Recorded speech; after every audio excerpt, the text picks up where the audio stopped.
ត្រង់យើងហ្នឹងបាទយោធាថៃបានបើកការវាបហាមកកាន់បាយប៉ែតឬបន្ទាយខេត្តបន្ទាយមានជ័យយើងហ្នឹងដោយ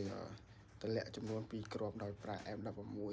គ្រាប់ទី1ធ្លាក់នៅម្ដុំសាកដាលហើយគ្រាប់មួយទៀតធ្លាក់នៅម្ដុំគីឡូ58បាទពូមួ58យើងហ្នឹងហើយលក្ខការពេលនេះកំពុងតែមើលស្ថានភាពដែលធ្វើឲ្យប្រជាពលរដ្ឋមួយចំនួនបាននាំគ្នាឆ្លន់ឆ្លោហើយនឹងអ្នកខ្លះទៅក៏ភៀសខ្លួនទៅតាមថ្ងៃត្រង់បាទអានេះតាមការគិតណាហើយខ្ញុំក៏រស់នៅខាងប៉ោយប៉ែតធ្វើការនៅប៉ោយប៉ែតដែរហើយខ្ញុំក៏មិនទាន់ដឹងថាមិនដែរនេះតែមើលស្ថានភាពសិនបើវាមិនទាន់ថាប្រកដីទេមិនមកខ្ញុំក៏ភៀសខ្លួនដែរហើយរត់ដកអីវាបហាឬក៏តម្លាក់គ្រាប់បែកអីប្រើS16វានៅតាមអូបីជាន់ហើយនឹង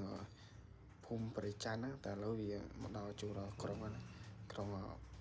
ប៉ែតយើងហើយសម័យប្រជាពលរដ្ឋមួយចំនួនដំណងគ្នាប្រុងប្រយ័ត្នផងហើយពួកអាស៊ានវាអាចតែវាមានចន្លោះវា